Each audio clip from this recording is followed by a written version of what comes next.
तो हम लोगों ने पीछे पढ़ा था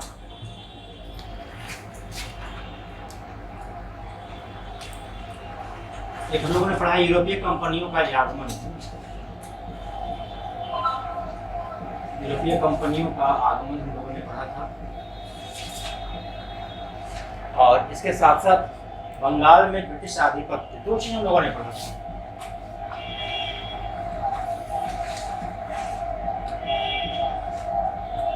बंगाल में ब्रिटिश आधिपत्य, पिछले क्लास में इस चीज हम लोग देखे थे, ठीक है। और यहाँ से हम लोग आगे अपने टॉपिक को आगे बढ़ाएंगे, ठीक है। बंगाल में ब्रिटिश आधिपत्य हुआ था, वहाँ पर हम लोगों ने दो चीज़ पढ़ा था, 1757 की प्लासी की लड़ाई और 1764 में बक्सर का युद्ध, ठीक है। और बक्सर के युद्ध के बाद 1765 में क्या हुई थी, एक संधि हुई थी। संधि कौन सी थी? इलाहाबाद की संधि, सब लोगों ने पढ़ा था, इलाहाबाद की संधि। यहाँ पर दो तरह की संधि हम लोगों ने पढ़ा था उसमें, एक सुजाउद्दौला के साथ हुआ था और दूसरा शाह आलम के साथ हुआ था, ठीक है। वो संधि के शर्तों को भी हम लोगों ने देखा था। वो शर्तों के बाद उसमें हम लोगों ने इसी पढ़ा था कि बक्सर के युद्ध के बाद इलाहाबाद की संधि से शाह आलम ने अंग्रेजों को बंगाल, बिहार और उड़ीसा की दीवानी प्रदान किया था, ठीक है। बंगाल, बिहार, उड़ीसा की दीवानी, ठीक है ना। इस संधि में क्या हुआ था? बंगाल, बिहार और उड़ीसा की दीवानी प्रदान की गई। दीवानी का मतलब होता है राजस्व वसूल करने का अधिकार। ये क्या था? दीवानी का मतलब क्या है? राजस्व वसूल करने का अधिकार उसको मिला। अब तुमको लगे कि सब क्या चीज़ है, ये क्यों बताया जा रहा है, इसका क्या असर होगा, ठीक है। इस चीज़ को समझने की आवश्यकता है, आखिर क्या चीज़ है ये, ठीक है ना। तो राजस्व वसूल करने का अधिकार मिलने से क्या बेनिफिट हुआ, ठीक है।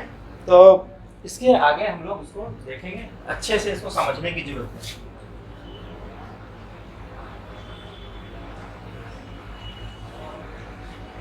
तो तुम लोग अब देखो यहाँ क्या होता था। 1765 ईस्वी की बात हम लोग कर रहे हैं। 1765 के पहले क्या होता था, मतलब इस समय तक, 1765 तक, तो उसके पहले क्या होता था। तो इसको देख रहे हैं हम लोग, ये ब्रिटिश है और ये इंडिया है, हम लोग भारत, ठीक है। ये अंग्रेज यहाँ पर है, यहाँ पर हम लोग भारतीय हैं। अंग्रेज यहाँ पर आया था जब सभी यूरोपीय कंपनियाँ यहाँ पर आई थी व्यापार करने के लिए। वो व्यापारिक कंपनी थी, ट्रेडर्स कंपनी थी, ठीक है ना। उनका मुख्य उद्देश्य था व्यापार करना और व्यापार में अधिक से अधिक मुनाफा कमाना, मैक्सिमम प्रॉफिट मैक्सिमाइजेशन उनका पर्पस था। एक शब्द को याद रखना है, एक शब्द याद रखना हो, क्या है? प्रॉफिट मैक्सिमाइजेशन, मुनाफा को बढ़ाना, डे टू डे उसको बढ़ाना। जैसे तुम लोग का काम है नॉलेज को मैक्सिमाइज करना, डे टू डे सीखना है, इसका काम था डे टू डे रेवेन्यू को, मुनाफा बढ़ाना, लाभ बढ़ाना, व्यापार में लाभ को बढ़ाना, जैसे हो, ठीक है। जैसे भी हो, जैसे का मतलब होता है वैध और अवैध दोनों तरीके से, ठीक है ना। वैध तरीका होता है जो कानूनी है, लीगल है, जो शर्तों के अधीन होता है। और अवैध का मतलब क्या होता है? शर्तों के बियॉन्ड जाकर के होता है, अपने अनुकूल शर्त भी हम लोग रखते हैं, उसके अकॉर्डिंगली काम करते हैं। यही काम किया, ठीक है ना। 1765 के पहले क्या होता था? देखो यहाँ से ब्रिटिश यहाँ पर आते थे, ब्रिटेन के लोग, ठीक है, मतलब यूरोपीय कंपनी, ईस्ट इंडिया कंपनी यहाँ पर आती थी और यहाँ पर सोना लेकर के आती थी। सोने का रुपये, इसको बुलियन बोलते थे, बुलियंस लेकर के आती थी, ठीक है ना, इंडिया में, ठीक। और इंडिया से क्या आता था? मैन्युफैक्चर्ड गुड्स लेकर के जाती, तैयार माल लेकर के जाती थी। मैन्युफैक्चर्ड गुड्स, तैयार माल लेकर के यहाँ से जाती थी, ठीक है। और हमारे यहाँ बहुत सारे इंडस्ट्रीज थे, कुटीर उद्योग थे हमारे यहाँ। इंडिया में उस समय बहुत सारे कुटीर उद्योग थे, ठीक है। इस कुटीर उद्योग से वो सामान खरीदते थे, खरीद करके इसे ले जाते थे, ठीक है। सोना लेकर के आते थे, बुलियंस लेके आते थे, और यहाँ से क्या आता था? कुटीर उद्योगों से सामान खरीदते थे और लेकर के ब्रिटेन जाते थे, और ब्रिटेन में जाकर यूरोप में इसको बेचते थे, बेच करके काफ़ी बड़ा मुनाफा इनको मिलता था। अब यहाँ पर देखो क्या है, ये अंग्रेजों को ज़्यादा फायदा हो रहा है कि भारतीयों को इससे? इसमें ज़्यादा फायदा किसको हो रहा है? भारतीयों को हो रहा है, क्योंकि हमारे यहाँ से आ रहा है कोई व्यक्ति ग्राहक के रूप में आ रहा है, प्रोडक्ट खरीद कर ले जा रहा है, इससे फायदा किसको हो रहा है? भारतीयों को हो रहा है। हम लोगों को कोई दिक्कत नहीं है, हम अंग्रेजों को भगाएंगे, विरोध करेंगे। अब क्वेश्चन उठेगा भाई आंदोलन क्यों नहीं हुआ, विरोध क्यों नहीं हुआ, अंग्रेजों को उसी समय क्यों नहीं भगा दिया लोग? तो 1947 में हम लोग भगाया है उसको, ठीक है ना। तो उसको हम लोग 1747 में क्यों नहीं भगा दिए, ठीक है। 1647 में क्यों नहीं भगाए? 1600 में यहाँ पर कंपनी स्थापित, उसका वहाँ होता है कंपनी स्थापित होता है। 1608 में इंडिया में हुगली में पहली फैक्ट्री लगती है, उसके बाद ही क्यों नहीं भगाए हम लोग? क्योंकि हम लोगों को फायदा हो रहा था, ठीक है ना। क्लियर है? सब छोटी छोटी बातें हैं, ठीक है। क्वेश्चन आता है कि भाई क्यों अब इसमें आंदोलन क्यों हो रहा था, ठीक है। वही बोले वैध और अवैध तरीके, भाई वैध तरीके से काम कर रहा है तो हम लोग नहीं भगाएंगे। जब अवैध तरीके से काम करना शुरू करेगा, हम लोग को दिक्कत होगी, तो अब हम उसका विरोध करेंगे, वो आगे आ जाएगा, वो समझ में तुमको आने लगेगा वही बात, ठीक है ना। ये छोटी सी बात थी। 1765 के बाद क्या हुआ? अब देखो यहाँ पर ये लेके आ रहा है पैसा और यहाँ से लेके जा रहा है, उसको और फायदा लेने के लिए क्या करना पड़ेगा? और फायदा लेने के लिए क्या करना पड़ेगा उसको? तुम ही अगर चाहते हो कि तुम ही अगर अपने आप को अंग्रेज मान लो कि भाई आपको और फायदा चाहिए, तो क्या करोगे? इसको चाहोगे नहीं आए, ये बिना लाए हम यहाँ सामान लेके चले जाए, है ना, बिना लाए सामान लेके चले जाए, ये तुम तरीका ढूंढोगे कि नहीं ढूंढोगे? अंग्रेज तुमसे ज़्यादा होशियार था, तो ढूंढ लिया पहले। वो क्या किया, इंडिया में जब आया यहीं पर हुआ, जब यहाँ के पॉलिटिकल मैटर में उसने इंटरफेयर करना शुरू किया, यहाँ के राजनीतिक मामलों में उसने हस्तक्षेप करना शुरू किया। हस्तक्षेप करने के बाद 1757 में प्लासी की लड़ाई के बाद अंग्रेज यहाँ पर पॉलिटिकल पावर के रूप में अपने आप को एस्टेब्लिश कर लिया, ठीक है। अब यहाँ क्या है, बंगाल में तुम देखो, बंगाल में उसने क्या किया, पपेट नवाब बनाना शुरू कर दिया था। सिराजुद्दौला के बाद मीर जाफर, मीर जाफर के बाद मीर कासिम, फिर नजमुद्दौला, सैफुद्दौला, मुबारकुद्दौला, तुम लोग पढ़े हो इसको, तो इसको देख लेना है एक बार, ठीक है। उसने क्या किया, पपेट नवाब बना करके अपने अनुसार प्रशासन को ढालना शुरू कर दिया। और अल्टीमेटली 1765 में हमने बताया इलाहाबाद संधि, बंगाल बहरउलसर दीवानी प्राप्त होगी उसको। तब क्या हुआ, ये जो तुम्हारा एक तरह से पहला स्टेज है उसका व्यापार वाणिज्य का। तो दूसरा स्टेज में क्या होता है, दूसरा स्टेज में ये इस तरह से जब उसको दीवानी प्राप्त हो गई, तो अब क्या करेगा वो, यहाँ तो पहले लेके आ रहा है सोना, अब दूसरा स्टेज में क्या करेगा, ब्रिटेन इंडिया में जब आ रहा है तो अब यहीं से रेवेन्यू जनरेट कर रहा है, यहाँ से अब राजस्व वसूली करना शुरू कर दिया, ठीक है। यहाँ से धीरे धीरे रेवेन्यू लेना शुरू कर, लगान लेना शुरू करेगा, जैसे भी अब थोड़ा थोड़ा लाएगा, पूरा नहीं लगेगा, थोड़ा थोड़ा ला रहा है। और इसी रेवेन्यू से क्या कर रहा है वो, इंडिया के रेवेन्यू से ही, हमारे ही पैसे से, हमारे लगान से किसानों से टैक्स ले रहा है, और इसी रेवेन्यू से क्या कर रहा है वो, कुटीर उद्योगों का बना हुआ सामान खरीद रहा है, और यहाँ से क्या कर रहा है, लेकर के वो जा रहा है। यहाँ से फिर अभी भी क्या कर रहा है वो, गुड्स लेकर जा रहा है, माल लेकर के जा रहा है, ठीक है ना, यहाँ से लेकर के जा रहा है, लेकिन यहाँ रेवेन्यू यहाँ यहीं से जनरेट कर रहा है, पैसा यहीं से आ रहा है। अब धीरे धीरे क्या, यहाँ से यहाँ आना क्या हो गया, कम हो गया, अभी बाद में बंद हो जाएगा, नहीं लाएगा, अभी कम ला रहा है, ठीक है ना। ये स्टेजेस इस तरह से चलता है। कब तक चलता है ये चलता है 1765 से लेकर के 1813 तक चलता है।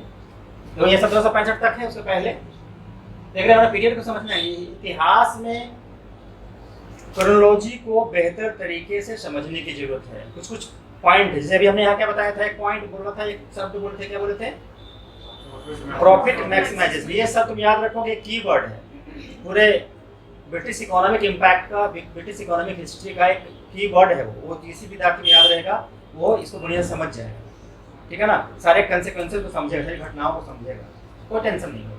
और जिसको वो समझ में केवल नहीं आएगा तो रटना पड़ेगा, ठीक है ना। देखो यहाँ पर प्रॉफिट मैक्सिमाइजेशन कर रहा है ना वो। अब क्या करें, अपना पैसा नहीं लगाना है, पैसा उधर से ले लिया उसी से अपना, ठीक है ना। क्या किया, सामान लेके चला गया। अब क्या हो रहा है, इसको लेकर के ज़्यादा फायदा हो रहा है, ज़्यादा फायदा हो रहा है, ठीक है ना। अभी इंडिया में जो कुटीर उद्योग थे, ये जो कॉटेज इंडस्ट्री था ये वाला, इस कॉटेज इंडस्ट्री को घाटा हो रहा है कि फायदा हो रहा है? अभी भी फायदा हो रहा है, घाटा नहीं हो रहा है।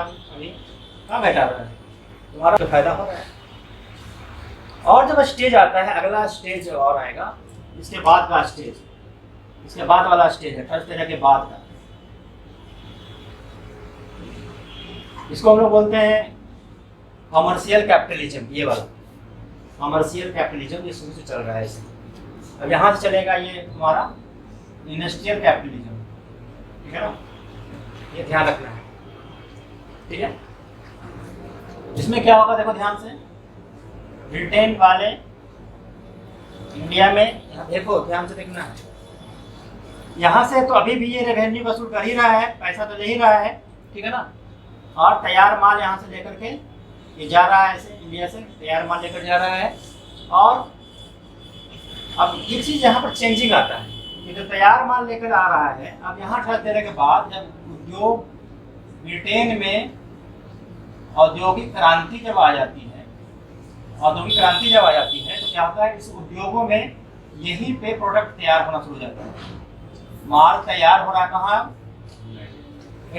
सूती वस्त्र, है ना, बहुत सारे जो है कच्चे माल यहाँ से ले जा रहे हैं और तैयार माल वहाँ से ला रहे हैं। अब क्या कर रहा है, यहाँ से ये रेवेन्यू यहाँ से ले रहा है, और रेवेन्यू लेने के बाद यहाँ से क्या कर रहा है, वो कच्चा माल ले जाना शुरू कर रहा है। क्या कर रहा है,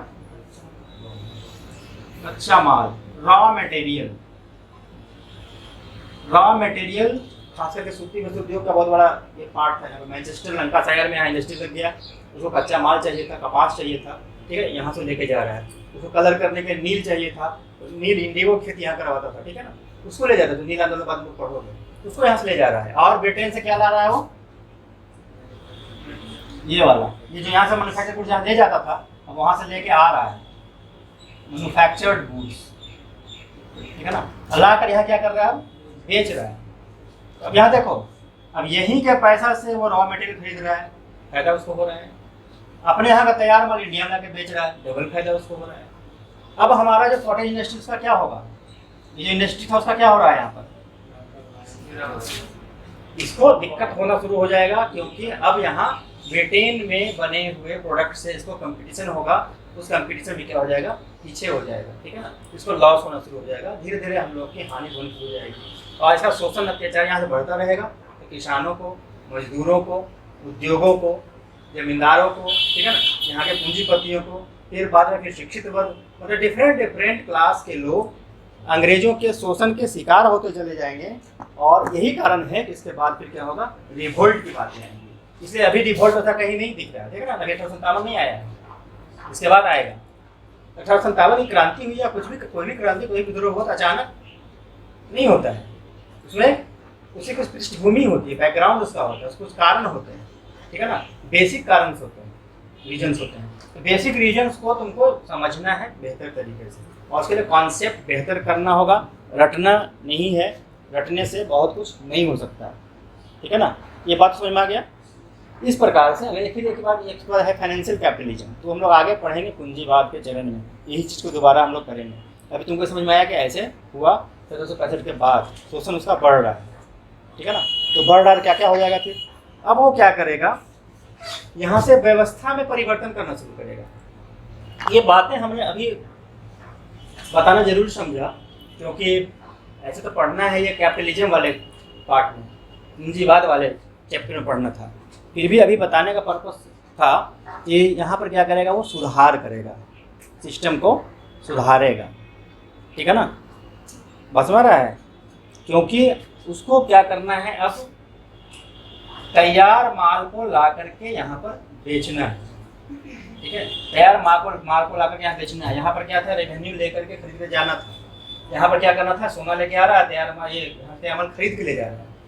इस स्टेज में देखोगे कि यहाँ से कुछ वो लेकर आ रहा है पैसा और खरीद के जा रहा है, जैसे तुम बाजार में जाते जाना था, इसलिए यहाँ पर नो रिफॉर्म। 65 के पहले तुम देखो कोई रिफॉर्म्स नहीं, कुछ नहीं काम करेगा इंडिया में। देखो खोल के देखो, इतिहास पढ़ो, बहुत आसान है, ठीक है ना। अब यहाँ पर देखो क्या है, उसको और लाभ चाहिए था, और लाभ चाहिए था, तो क्या करेगा, इसको नहीं लाना है, अब यहीं से एक ऐसी तरकीब निकालनी है कि पैसा हमको यहीं से मिल जाए, रेवेन्यू यहीं से आ जाए, ठीक है, तो कुछ तो करना पड़ेगा, कोई सिस्टम यहाँ पर लगाना पड़ेगा, अपना आदमी वहाँ बैठाना पड़ेगा, कोई गवर्नर टाइप का चीज़ हो सकता है वहाँ पर, बाद में फिर कलेक्टर नाम का कोई चीज़ हो सकता है, पुलिस व्यवस्था हो सकती है कि जब तुमसे पैसा मांगा जाएगा रेवेन्यू और तो विद्रोह कर सकते हो, विद्रोह करोगे तो वहाँ पुलिस चाहिए, है ना, तो पुलिस व्यवस्था हो सकता है, ठीक है ना, मिलिट्री हो सकता है, ये सारा चीज़ यहाँ पर होगा। इसके बाद देखना सब होना शुरू, तो किताब ही निकाल के देखना है, इसके बाद ही होगा वो सब चीज़, इसके पहले नहीं हो सकता, क्योंकि उसकी कोई ज़रूरत नहीं थी। इसको बोलते हैं उपयोगितावादी सिद्धांत, है ना, यूटिलिटेरियन थ्योरी। यूटिलिटी बेस्ड हर चीज़ को कर रहा है, जो उसकी आवश्यकता है वो कर रहा है, ठीक है ना। यहाँ पर वो चीज़ होगा, रेवेन्यू को कलेक्ट करने के लिए कलेक्टर चाहिए, तो यहाँ से कलेक्टर का पद आएगा, ठीक है ना। उतना डिप में तुम जाकर पढ़ना चाहे तो पढ़ोगे, नहीं तो काम चल सकता है ऐसे भी, ठीक है। फिर ज़्यादा रेवेन्यू चाहिए, ज़्यादा रेवेन्यू चाहिए, बाढ़ आया हुआ है ना, उसमें भी हमको रेवेन्यू चाहिए, और तो जनता क्या करेगी, परेशान हो जाएगी, विरोध कर सकती है। तो विरोध करेगी तो क्या होगा, उसको दबाने के लिए मिलिट्री चाहिए, तो सेना की बहाली होगी, ठीक है ना। इंटरनल, ठीक है, पीस को, लॉ एंड ऑर्डर को मेंटेन करने के लिए पुलिस चाहिए, तो पुलिस की बहाली होगी, थाना वगैरह यहाँ पर आएगा, इसके पहले नहीं रहेगा, सिंपल है, ठीक है। ये अपना सब करके रेवेन्यू वसूल करेगा, और रेवेन्यू वसूल करके सामान लेकर चला जाएगा। क्या कुछ करेगा, आप कुछ करेगा कि तुम पढ़ो लिखो बढ़िया से, हल्ला गुल्ला मत करो, करेगा नहीं करेगा, ठीक है ना। लेकिन अब यहाँ देखो तीसरा स्टेज, जब ये पैसा जब कमा करके ब्रिटेन में जमा हो गया, ठीक है ना, और जब पैसा आता है तो बुद्धि भी आ जाता है, उनकी विकास और बौद्धिक विकास, दो चीज समझना है, intellectual development as well as technical development. ये दो चीज जब होता है तब होता है रिवॉल्यूशन, क्रांति। क्लियर है, क्या बताया है, इंटेलेक्चुअल डेवलपमेंट प्रोग्रेस और टेक्निकल प्रोग्रेस, टेक्निकल डेवलपमेंट, ये दोनों जब मिलता है तो होता है रिवॉल्यूशन, ठीक है। इसीलिए इंडस्ट्रियल रेवोल्यूशन जो हुआ, इंडस्ट्रियल रेवोल्यूशन में का मतलब ही नहीं काल इंडस्ट्री बैठ गया तो हो गया। इंडस्ट्री बैठा कैसे, इंडस्ट्री लगा कैसे, ठीक है, कैसे लगा, बौद्धिक विकास हुआ, सोच समझ में उसकी वृद्धि हुई, अभी वृद्धि हुई, नए नए आइडियाज आए, नए नए टेक्निकल वहाँ पर इक्विपमेंट्स का विकास हुआ, नए नए अनुसंधान किए गए, ठीक है। एग्रीकल्चर के क्षेत्र में काफ़ी फास्ट ग्रोइंग फैसिलिटी डेवलप हुआ, सीडिंग का फैसिलिटी, सीड को रोकने का, है ना, काटने का, दौनी करने का, ठीक है ना, ये सारा चीज़ डेवलप हो गया। तो ये सारा चीज़ जब डेवलप होगा, जब एग्रीकल्चर का डेवलपमेंट होगा तो क्या होगा, भोजन आसानी से मिलना शुरू हो जाएगा, तो जनसंख्या बढ़ेगी, जनसंख्या बढ़ेगी तो डिमांड बढ़ेगा, डिमांड बढ़ेगा तो फिर इंडस्ट्रियल डेवलपमेंट भी और ज़्यादा होगा, ठीक है ना। एक तरफ कृषि क्रांति भी हुई और दूसरी तरफ औद्योगिक क्रांति भी हुई, और इस बीच में पॉपुलेशन भी बढ़ रहा है, इसलिए ये सब चीज़ और ज़्यादा सक्सेसफुल होता चला गया। जब इंडस्ट्रियल रेवोल्यूशन यहाँ पर हो गया, यहाँ बड़े बड़े कल कारखाने लगने प्रारंभ हो गए, ठीक है ना। जब यहीं पर ब्रिटेन में ही बड़े बड़े कारखाने लगने प्रारंभ हो गए, वो दूसरे देश से तैयार माल लाएगा क्या, नहीं लाएगा। तुम्हारे ये क्या करेगा, अपने यहाँ बने माल को बेचना प्रारंभ करेगा, तो यहाँ से खरीदना बंद, यहाँ से तैयार माल लेना बंद, उसके जगह पर कच्चा माल लेना प्रारंभ किया, ठीक है ना। कच्चा माल यहाँ रॉ मटेरियल जा रहा है और तैयार माल यहाँ से ऐसे आ रहा है। अब समझना है, अब तुम तैयार माल बेच रहे हो मार्केट में, पहली जगह तुम खरीद रहे थे, पैसा लिए मार्केट दुकान में गए, वहाँ पर अगल बगल जो भी गंदगी है कुछ भी है, तुम गए और ऐसे पैर उठा कर, तो अंग्रेजों का रिफॉर्म्स इसके बाद ही होगा। जितने भी रिफॉर्म्स हुए हैं, जितने भी सुधार हुए हैं भारत में ब्रिटिश के द्वारा, वो अधिकांश सुधार इसी पीरियड में हुआ है, इसके बाद हुआ है। कारण है, देखो कारण है, समझ में आ रहा है ना। इसके पहले खोजोगे नहीं मिलेगा कुछ भी, जरूरत नहीं था। यूटिलिटी उपयोगिता, आवश्यकता, हम पसीने पसीने क्यों हो रही हैं, उपयोगिता, तुम लोगों को पास करवाना है, ठीक है ना। तो पास करवाना है तो अपना चलो भाई, जब दुनिया छोड़ छाड़ के आ गए, छोड़ दिए, इसमें पहले ये लोग का यूटिलिटी को पूरा करना है, ठीक है ना।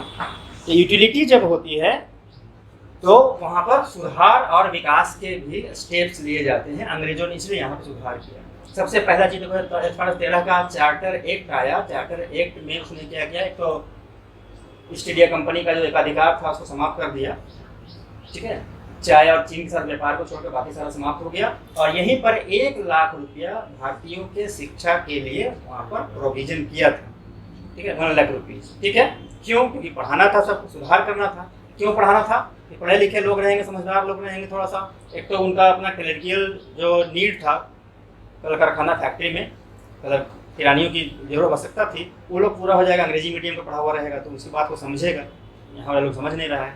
दूसरा, जब यहाँ के लोग शिक्षित और सभ्य होंगे तो एक बेहतर ग्राहक होंगे, बेहतर डिमांड होगा, ठीक है। जब भारत में प्रति व्यक्ति आय बढ़ेगी और लोग शिक्षित और सभ्य होंगे तो बेहतर कस्टमर होंगे। ये अंग्रेजों का कॉन्सेप्ट था। अंग्रेजों का कॉन्सेप्ट था कि भारतीय जो विकसित होंगे, इनका प्रति व्यक्ति आमदनी बढ़ेगी, भारतीयों का विकास होगा, तो हमारा बहुत बड़ा मार्केट होगा। और सरकार आज भी वही सब काम करती है। हम लोगों को बीच बीच में वो सरकार क्या करती रहती है, कुछ ये फंड वो fund, direct benefit transfer this that public को देती रहती है ना, ताकि पब्लिक के पास क्या हो, पैसा आए और पैसे से सामान खरीदे, पूरा मार्केट रन करेगा। इकोनॉमी ऐसा ही चलता है। तो अंग्रेज भी वही चीज़ चाहता, ध्यान रखना है। भले अंग्रेज इसको नहीं कर पाया ठीक से, लेकिन चाहता था कि भारतीय आर्थिक दृष्टिकोण से समृद्ध हो, सक्षम हो, ठीक है, ताकि अंग्रेजों के द्वारा बनाए गए प्रोडक्ट को खरीद सके। यहाँ पर थोड़ा सा दिखता है विरोधाभास। चाहता था ऐसा, लेकिन किया नहीं, वो नहीं कर पाया, ठीक है ना। ठीक है, तो अंग्रेज चाहता था। अब ये पीटी की परीक्षा में नहीं आएगा अंग्रेज चाहता था कि नहीं चाहता था, लेकिन तुमको समझना है कि कोई भी सरकार या कोई भी बिजनेस इंस्टीट्यूशंस भी चाहती है कि हमारा जो ग्राहक है, कस्टमर है, आम पब्लिक है, जो हमसे जुड़ा हुआ है, वो समृद्ध हो। वो समृद्ध होगा तभी हमारा, ठीक है, कंज्यूमर बढ़ेगा, डिमांड बढ़ेगा, बिक्री होगी, ठीक है ना। बात समझ रहा है ना। तो बात से वो चाह रहा था, ठीक है, लेकिन उसको इतना एक्सप्लॉयटेशन करने की बातें इस तरह से उसके मन में घर कर गई, इस तरह से बातें करने लगा, फिर एक्सपेंशन करना शुरू कर दिया कि वो कॉन्सेप्ट जो था वेलफेयर करने का, लोगों का विकास करने का, वो साइड हो गया और शोषण वाला पार्ट क्या हो गया, वो, ठीक है, प्रभावी हो, डोमिनेट कर गया। इसीलिए शोषणकारी जो एक्टिविटीज को बढ़ता चला गया, ठीक है। एक्सप्लॉयटेटिव जो उसका नेचर था वो थोड़ा सा बढ़ना शुरू हो गया। और डिपेंड भी करता है अलग अलग पर्सनालिटी पे, किस प्रकार गवर्नर यहाँ पर थे, किस प्रकार सरकार वहाँ पर थी, वो दूसरा चीज़ है। इस प्रकार से यहाँ पर ऐसे होगा, सारा डेवलपमेंट यहीं पर होगा। सती प्रथा देखो समाप्त करेगा यहाँ पर, ठीक है ना। विधवा विवाह, पुनर्विवाह शुरू होगा यहाँ पर। डाक, तार, रेल, सारा यहीं पर स्टार्ट होगा, ठीक है। बात समझ रहा है ना, ये सारा यहीं पर स्टार्ट होगा। ये 1813 से हम 1860 की बात कर रहे हैं, 60। खोज के देखो रेलवे का निर्माण कब हुआ, डाक का कब हुआ, तार व्यवस्था कब आई, सती प्रथा कब अंत हुआ, विधवा पुनर्विवाह कब हुआ, सब इसके पीरियड के बीच में होगा, ठीक है। इसके बाहर जाने की जरूरत तुमको नहीं है। आसान है कि भारी है पढ़ना, ठीक है। अब तुम उसको पढ़ोगे नहीं तो दिक्कत है। तुमको एकदम एक लाइन लेंथ दे दिया गया कि इसके पीछे में सारा सुधार है, ठीक है। अब हमारे समाज में सती प्रथा थी, हमारे समाज में विधवाओं को शादी करने का प्रावधान नहीं था, हमारे समाज में बाल विवाह करने का प्रावधान था, सोशल इशू था वहाँ पर, ठीक है ना।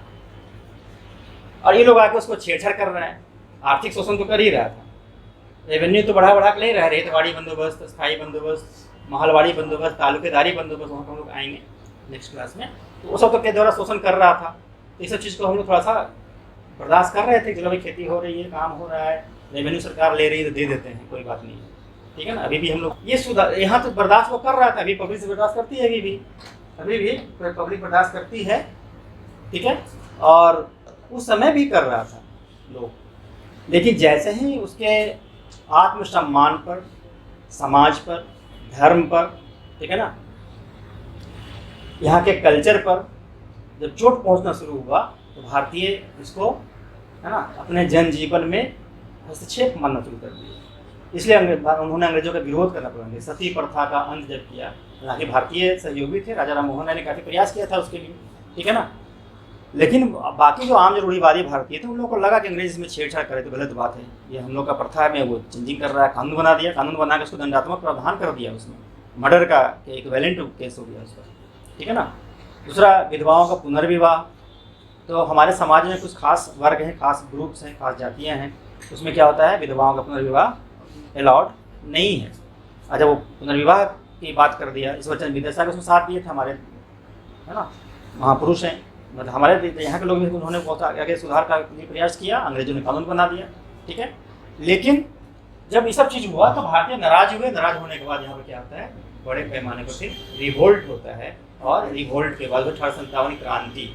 बहुत सारे कारण हैं उसके। तत्कालिक कारण से कहता है ग्रीस वाला कारतूस, है ना, सैनिक कारण, तुमको सोशल, इकोनॉमिकल, पॉलिटिकल सारे रीजन्स को उसमें शामिल करना है, पीटी में भी, मेंस में भी, अगर इंटरव्यू पूछता है तो वहाँ भी, है ना। इस प्रकार से उसको ये तुमको समझने की आवश्यकता है। फिर वहाँ से चलते रहेगा, फिर लगेगा कि नहीं अंग्रेजों को हमको ये करना है, अपना सिस्टम को बनाना है, ये जो हमारा एक्सप्लॉयटेशन हो रहा है यहाँ पर उसको ठीक ठाक करना है, ठीक है। और धीरे धीरे फिर कॉन्सेप्ट जब आएगा तो लगेगा कि नहीं हमारी अपनी सरकार अगर होगी, हमारा अपना अगर राष्ट्र होगा तो क्या होगा, बहुत बेहतर व्यवस्था होगी, हमारा जीवन बेहतर हो जाएगा। इससे फिर क्या होगा, राष्ट्रवाद का उदय होगा, नेशनलिज्म आएगा, वहाँ पर एक धीरे धीरे बहुत सारी संस्थाओं का निर्माण होगा। संस्थाओं का निर्माण होते होते फिर क्या होगा, एक अखिल भारत संस्था बनेगी जिसको बोलेंगे भारतीय राष्ट्रीय कांग्रेस, और उसके बैनर के तले हमारा आंदोलन चलेगा यहाँ से वहाँ तक, ठीक है, शुरू से लेकर के। फिर गांधी जी इसमें आएंगे तो गांधी जी उसको कुछ ऐड करेंगे अपने तरकीबों को, तकनीकों को, है ना, और अल्टीमेटली 1947 में हम लोग आज़ाद हो जाएंगे, ठीक है ना। ये चीज़ ऐसे है, ये समझ में आया सबको?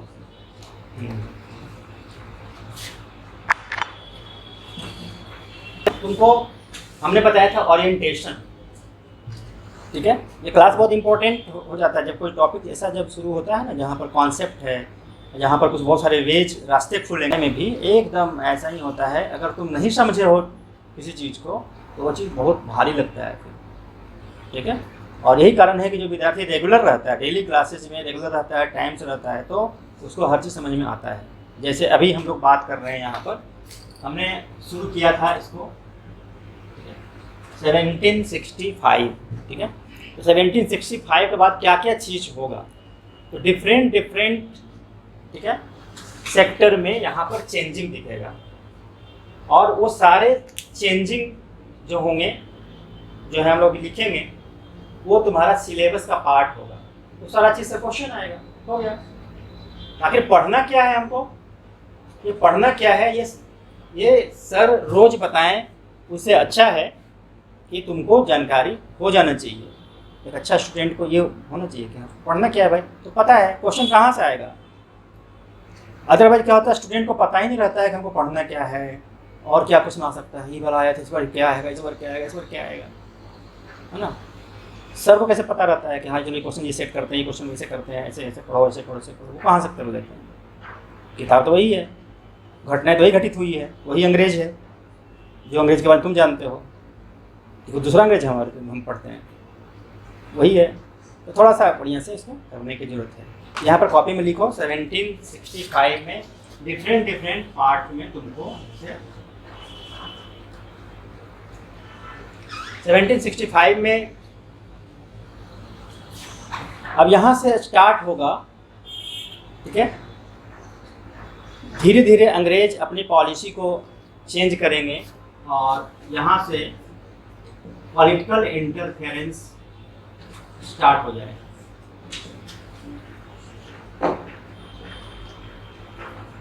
राजनीतिक हस्तक्षेप यहाँ से स्टार्ट हो जाएगा, ठीक है। दूसरा, अर्थव्यवस्था जो है यहाँ से चेंज होगा, इसमें खास करके एग्रीकल्चरल पॉलिसी में चेंजिंग आएगा, इंडस्ट्री में भी और ट्रेड में भी यहाँ पर थोड़ा सा दिखेगा प्रोग्रेस अलग टाइप का, ठीक है। यहाँ से व्यवस्था वाले नहीं है,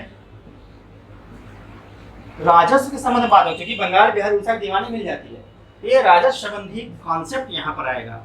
यहाँ पर क्या होगा, कृषि में राजस्व की वसूली के लिए नए नए, ठीक है ना, बंदोबस्त आएंगे। इससे क्या होगा, नए नए बंदोबस्त, सेटलमेंट अंग्रेजी में,